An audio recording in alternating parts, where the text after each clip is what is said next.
Life happens wherever you are, whether you make it or not. कुछ cartoons ना सिर्फ cartoon नहीं होते, and Avatar the last Airbender उन्हीं में से एक है। बना हुआ था बच्चों के लिए, बट अब चाहे किसी भी एज ग्रुप पे हो, एवाटार द लास्ट एयरबेंडर या कहो एटला आपकी जिंदगी बदल सकता है, and I mean it when I से दिस। तो चलिए देखते कौन से है वो 7 जेम्स जो इस मॉडर्न क्लासिक में छुपे, which is regarded as one of the best cartoons ever. The first one of them is all gifts are special. हमारे हीरोज ग्रुप में सिर्फ एक ही बंदा था जिसके पास कोई भी बेंडिंग नहीं थी, यानी कि वो कोई भी एलिमेंट्स को कंट्रोल नहीं कर सकता था, सोका। कई सिचुएशन ऐसे थे जिसमें सोका सिर्फ देखते रहता था बिकॉज उसके हाथ में कुछ भी नहीं था, एंड बाकी सब लोग हेल्प कर लेते थे, सॉल्यूशन, प्रॉब्लम का जो सॉल्यूशन था वो ला देते थे। एंड सोका फील लाइक कि यार मैं क्या कर रहा हूँ इस ग्रुप में जहाँ सबके पास कुछ ना कुछ पावर्स है, मेरे पास और कुछ भी नहीं है। बट सोका के पास जो एबिलिटीज़ थी ना, वो शायद सबसे इंपॉर्टेंट थी वॉर जीतने में।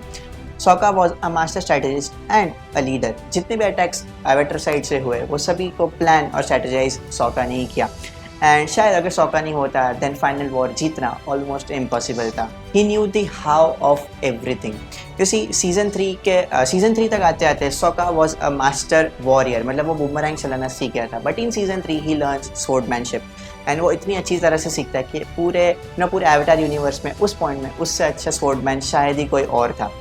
And this was the moment when Sokka was truly highlighted. मतलब he was the best non-bender in the entire series, in the entire cartoon. Throughout the entire journey, Sokka came up with innovative ideas that literally saved everyone at certain point. Sokka is the perfect example कि चाहे हमारे पास वो abilities ना हो जो बाकी सबके पास है, या वो abilities ना हो जिसे सब लोग admire करते हैं, but everyone has special gifts, and if we are able to recognize them, if we are able to use them properly, we become special. But you know what? Life इतनी straight नहीं चलती। कई बार कुछ situation ऐसे हो जाते हैं कि हमें लोगों से बदला लेना होता है, हमें लोगों से रिवेंज लेना होता है बिकॉज ऑफ देयर एक्शंस। जब हमारे पास वो पावर आ जाता है, जब हमारे पास वो काबिलियत, वो एबिलिटीज़ आ जाती है कि हम रिवेंज ले सकते हैं, हम सीधा टूट पड़ते हैं। This is where we need to understand this second gem, that is revenge is never a solution. This point is directly based on our female lead Katara. Katara जब छोटी थी तब उसके गांव पर फायर नेशन ने हमला कर दिया था, एंड उस हमले में उसकी मॉम को उन्होंने मार डाला। उस वक्त कटारा इतनी छोटी थी कि वो अपनी मॉम को बचा नहीं पाई, but currently she is a master water bender, and उसे ब्लड बेंडिंग तक आ चुकी है, which is a very dark way to use water bending on people. So वो ज़ुको के साथ उस इंसान को ढूंढने निकलती है जिसने उसकी मॉम को मारा, एंड जब वो उसके पास पहुँचती है वो पूरा गुस्सा उस पर निकाल देती है, but she didn't kill him. Same story होती है और एक कैरेक्टर के साथ जिसका नाम होता है जेट। जेट की फैमिली भी फायर नेशन के हमले में ख़त्म हो जाती है, एंड जेट तब छोटा होता है। जब वो बड़ा होता है ही decides that he will take revenge, and वो एक ग्रुप बनाता है जिसका नाम होता है फायर फाइटर ग्रुप। उनका प्लान ये होता है कि जिस गांव में फायर नेशन वालों ने कब्जा करके रखा है वहाँ के पास का एक डैम तोड़ दे, और वो डैम का पूरा पानी वहाँ के सब लोगों को मार देगा। ऑफकोर्स वो अपने लोगों को भी मारेगा, बट फायर नेशन की जो भी आर्मीज थी वो सब भी ख़त्म हो जाएगी। एंड लकीली सोका ने सभी लोगों को बचा लिया था उनको प्री वॉर्न करके, but this is where Jet misses the chance of being on the good side. He chose revenge and even chose harm to his own people. यही फ़र्क था कटारा एंड जेट में, जो बहुत ही अच्छा कैरेक्टर डेवलपमेंट है। Of course अगर आप सीरीज़ देखोगे तो आपको पता चलेगा, बट यू सी हम कई बार ना सीधा बदला लेने पे उतर चलते हैं। हमें ऐसा लगता है कि हमारे पास अभी पावर आ चुकी है ना, चलो बदला ले लेते हैं, चलो उसके साथ वही करते हैं जो उसने हमारे साथ किया था उस पॉइंट पर जब हम कुछ नहीं कर सकते थे। But you know what, it is very sad to see कि हम लोग एंड कहाँ करते हैं, शायद पहले से भी ज़्यादा बुरी सिचुएशंस में। We become the person who we hate the most. हमारा माइंड ये नहीं समझ पाता कि रिवेंज ना लेना ना कोई कमज़ोरी नहीं है, बट ट्रू स्ट्रेंथ है। एंड ये चीज़ इस सीरीज़ में बहुत अच्छी तरह से दिखाई है बार बार। ये सीरीज़ सिर्फ बच्चों की सीरीज़ नहीं है, इसमें से बहुत कुछ है जो बड़े लोगों को भी सीखना चाहिए, एंड इसका डेप्थ बहुत ज़्यादा है। बट ऐसा नहीं है कि कुछ लोगों के साथ ही बुरा होता है, सभी का बुरा वक्त आता है। Everybody goes through the harsh time, and this is when we need to remember the third gem, trials of time. मानो या न मानो, बुरा वक्त हमारे लाइफ का सबसे इम्पॉर्टेंट वक्त होता है, वही सबसे ज़्यादा गोल्डन पीरियड होता है हमारी लाइफ का, बिकॉज उस टाइम पर हम जिस इमोशंस को गो थ्रू करते हैं, हम जिस चीज़ को फेस करते हैं, जो प्रेशर को फील करते हैं ना, वो हमें ज़्यादा रिसोर्सफुल और ज़्यादा इनोवेटिव बनाता है। टॉप वेफॉर्म जो हमारे हीरोज़ की टीम की अर्थ बेंडर होती है, वो मेटल बेंडिंग इन्वेंट करती है after few hours being trapped in a metal cage. वो जन्म से अंधी होती है, she was blind from birth, but she could feel and see things through her senses, and तब वो प्रोसेस्ड अर्थ को फील कर लेती है जो उस मेटल केज में होते हैं। उसी प्रोसेस्ड अर्थ को बेंड करके शी इन्वेंट्स मेटल बेंडिंग। ऐसा आर्ट जो अब तक इम्पॉसिबल माना जाता था, ऐसा आर्ट जो अब तक कोई भी नहीं कर पाया था, उसे वो कुछ ही घंटों में डेवलप कर लेती है, because time forced her to. And resourceful यानी हमारे आसपास जो भी चीज़ अवेलेबल है, जो भी रिसोर्सेज अवेलेबल है, उसे यूज़ कर कर हमारा काम निकलवाना in the best way possible. एटला का जो सबसे डार्क एपिसोड है ना, वो है पपेट मास्टर का। वाटर ट्राइब पर जब हमला होता है फायर नेशन से, तब वो हामा एक वाटर ट्राइब की वाटर बेंडर को लेकर जाते हैं अपने प्रिजन में एंड उसे लाइफ टाइम के लिए वही छोड़ देते हैं। अब हामा वहाँ से निकलने के लिए बहुत सारी चीज़ें अपनाती है बट कुछ भी काम नहीं करता and then in desperation she learns blood bending. Water benders normally water को तो कंट्रोल कर सकते हैं जो उनके आसपास अवेलेबल है, बट किसी के बॉडी के अंदर का जो फ्लूइड है उसे कंट्रोल करना वो बहुत ही ज़्यादा मुश्किल है एंड हामा वहाँ पे वो प्रैक्टिस करती है। हामा जब वो सीख जाती है जिसे कहते हैं ब्लड बेंडिंग, वो वहाँ से फिर वहाँ से भाग निकलती है बाहर and she uses this art to harass more people, harass fire nation people later on. Well it's not a positive thing but it shows you the horrifics of war. इंसान बचने के लिए किस हद तक जा सकता है, वो माइंड को किस इंटेंसिटी पे नेगेटिव बना सकता है जस्ट कि वो अपने आप को बचा सके। एंड ये रियल में होता है। If you read the story, real stories of World War II prisoners, you will get to know about it much more कि रियल में कौन सी चीज़ हुई थी, कितनी ज़्यादा इंटेंस, कितनी ज़्यादा डार्क चीज़ें हुई थी। This is what is really saddening about the war. But yes, this is the gift of depressing time, this is gift of hard times कि हम वो चीज़ें सीख पाते हैं, वो चीज़ें कर पाते हैं जो हम नॉर्मली कभी सोचेंगे भी नहीं। कभी कभी वो नेगेटिव होती है but most of the cases में वो पॉजिटिव होती है। हम कुछ ऐसी स्किल्स सीख कर बाहर आते हैं, कुछ ऐसी चीज़ें सीख जाते हैं जो हम नॉर्मली कभी नहीं सीखेंगे, जो हमें लाइफ में आगे काम आएगी। बट हमें ये स्किल्स सिखाएगा कौन? कोई तो चाहिए ना जो हमें स्किल्स सिखाए, कोई तो चाहिए जो हमें बताए कि क्या चीज़ करनी चाहिए, क्या चीज़ नहीं करनी चाहिए। And this is where the fourth gem comes into picture, gurus. You must gain balance within yourself before you can bring balance to the world. चाहे कोई कितना भी टैलेंटेड क्यों ना हो, उसे मेंटोर, उसे गुरु की ज़रूरत पड़ती है। And was avatar, the avatar. And तो भी उसने कई सारे लोगों से पूरे सीजन के दौरान सीखा, एंड एपिसोड तक वो सीखते रहा जस्ट बिकॉज उसे वो अपनाना था, उसे लॉर्ड ओजाई को हराना था।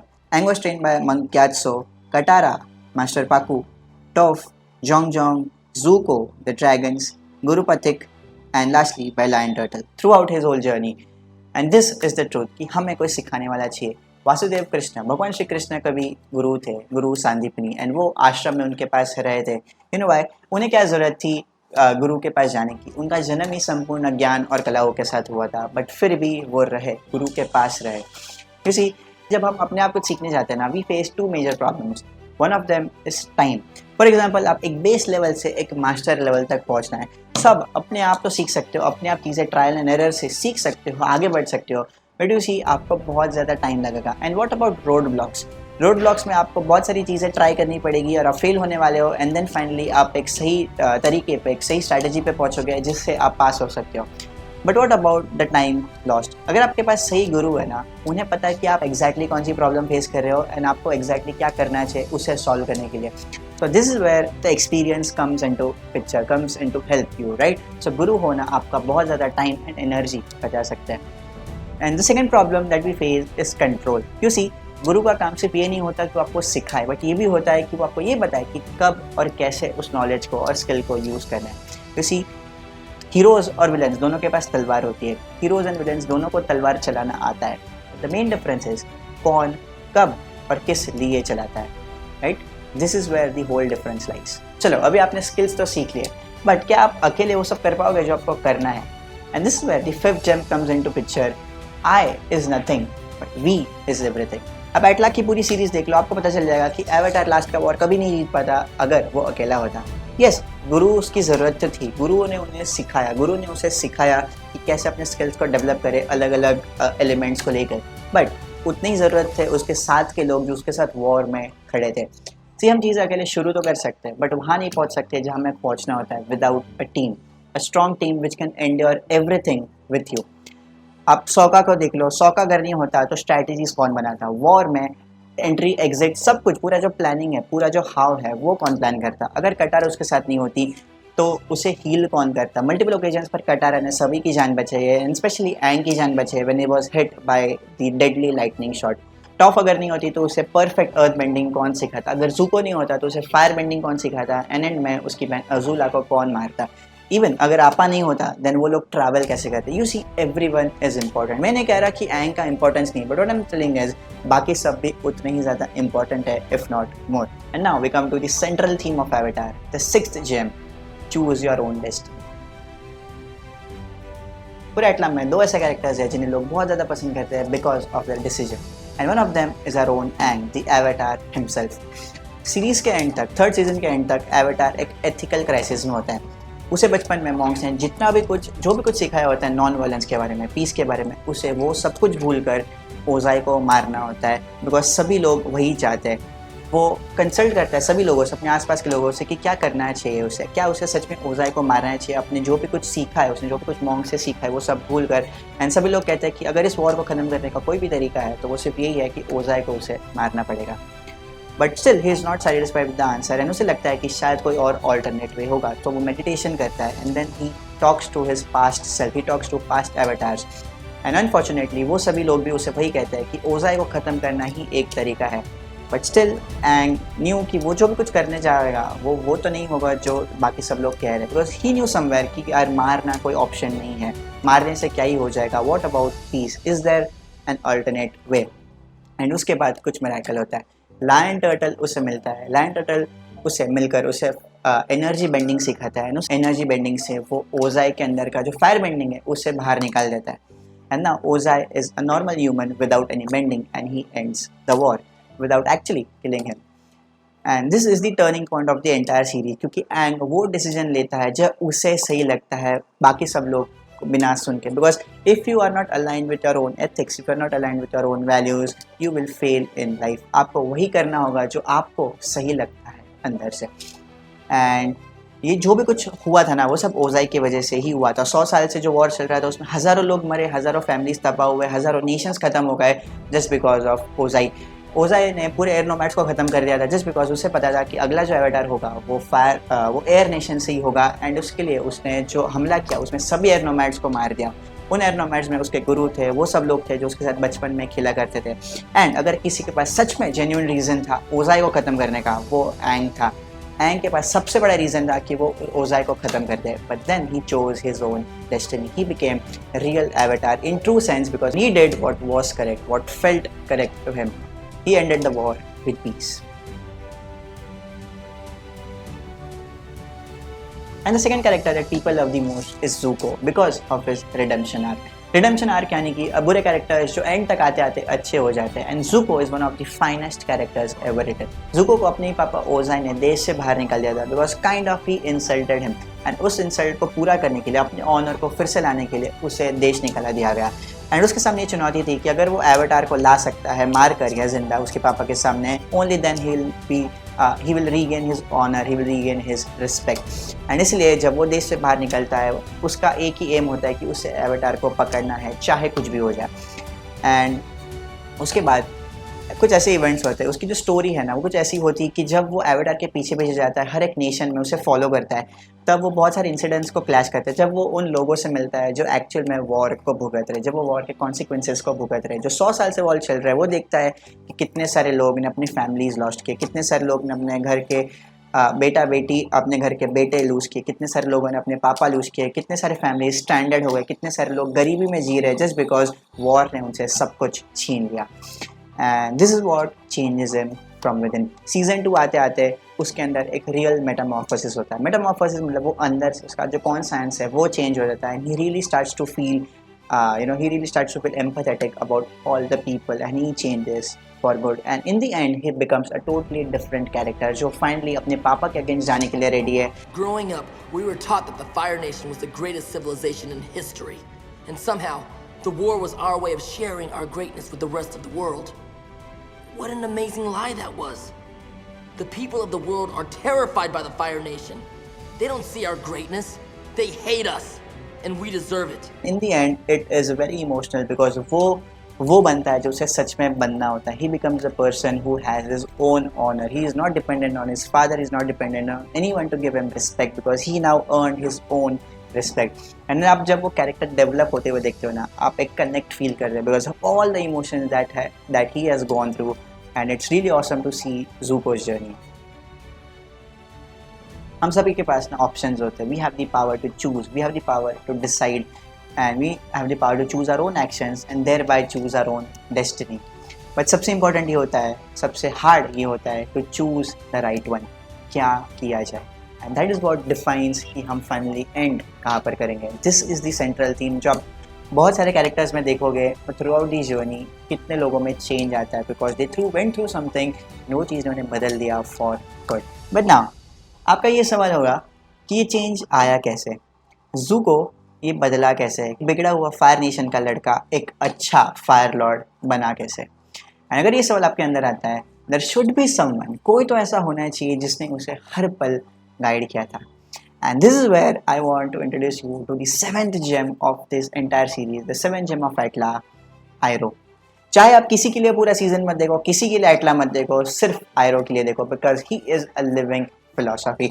जितने लोगों ने एवेटार द लास्ट एयरबेंडर देखा हुआ है वो लोग आयरो को कभी नहीं भूल सकते because Iroh have so deep impact on everyone's life because he is living philosophy. I mean ये मैं बार बार कह रहा हूँ बिकॉज जब आप उस कैरेक्टर को देखोगे ना आपको पता चलेगा कि कितना बड़ा इम्पैक्ट लाता है आयरो ने पूरे सीरीज में सभी कैरेक्टर्स पर जो उसके इन्फ्लुएंस में आए थे, जो उसके आसपास आए थे. Prince Zuko, pride is not the opposite of shame, but its source. True humility is the only antidote to shame. You see, Iroh fire nation का one of the best fire benders थे. जब वो general थे, जब वो छोटे थे, तब वो बासिंग से पर हमला कर देते जो अर्थ किंगडम का कैपिटल था. एंड उस हमले में, उस इन्वेजन में वो अपना बेटा खो देते हैं. एंड उस पॉइंट पर उन्हें रियलाइज़ होता है कि वॉर हम क्यों कर रहे हैं. उन्हें रियलाइज़ होता है कि क्या वॉर सच में करना चाहिए, क्या मिलेगा उन्हें वॉर से. एंड देन वो इन्वेजन को स्टॉप कर देते हैं. इट्स नॉट लाइक कि पहले वो बुरे इंसान थे एंड देन जब उन्होंने अपना बेटा खोया वो अच्छे हो गए. वो पहले से ही बहुत अच्छे इंसान थे. But when he lost his son, when he got hit by the final blow, he finally stopped. The drive stopped within him कि क्यों मैं करूँ जो भी कुछ मैं कर रहा हूँ. पहले तो वो अपने अंदर के कॉन्सर्न्स को बीट करने में अपना टाइम देते थे but now he completely understood कि एक्चुअल में लाइफ किस बारे में है. He is the epitome of happiness and peace in the entire series.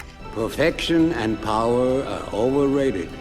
I think you are very wise to choose happiness and love. आप देखोगे ना हर एक फायर बेंडर एक्चुअल में लड़ाई के मूड में होता है. हर एक कोई ना कोई सब कुछ करने के मूड में होता है. Only Iroh is the guy who knows when to control and how to be happy, how to be truly happy. And जितने भी लोग पूरे सीरीज में उनके कांटेक्ट में आते हैं ना वो सभी को गाइड करते हैं. इवन वो ज़ूको का जो पूरा ट्रांसफॉर्मेशन है उस पर सबसे बड़ा हाथ अगर किसी का है तो वो आयरो का है. इवन वो एवेटार को हेल्प करते हैं. इवन वो टॉफ को हेल्प करते हैं जब उनको ज़रूरत थी अपने अपने एडवेंचर्स के दौरान. बासिंग से के इन्वेजन के बाद वो अपना पूरा इंटरेस्ट गवा देते हैं पॉलिटिक्स को लेकर. एंड इसी का फ़ायदा उठाते हैं उनके छोटे भाई ओजाई जो फायर लॉर्ड बन जाते हैं. एंड जनरली आयरो को फ़र्क भी नहीं पड़ता कि कौन फायर लॉर्ड बनने भी वाला है. वो बस ज़ूको की हेल्प करने में अपना पूरा ध्यान लगा देते हैं. एंड ये पूरे एटला में आपको देखेगा कि जो भी थीम, जो भी चीज़ें डिस्क्राइब की है ना वो उतनी भी वैसी नहीं है कि वो बच्चों के समझ में. बहुत सारी ऐसी चीज़ें हैं जो बड़ों के समझ में भी बहुत मुश्किल से आती है एंड वो सच में डीप लर्निंग से भरे हुए हैं. नॉर्मली किड शो में जो थीम्स होती है ना वो बहुत बच्चों से रिलेटेड होती है. लाइक उसमें किड्स होती है, फैमिलीज होते हैं, कॉमेडी, जोक्स एंड वो सब भी होता है. But Avatar catered some of the very crucial and important theme जो शायद बच्चों के लिए है भी नहीं बट उसे दिखाया था कार्टून में. For example mass killing, internal politics, dark stories, genocides, post war scenarios and even dramas. And ये करना बिल्कुल भी आसान नहीं होता. Avatar is a modern classic and you should definitely see it. You won't regret even a single episode. Yes, not even a single episode. Hope you loved this video. Subscribe to the channel. See you in the next video. Bye bye.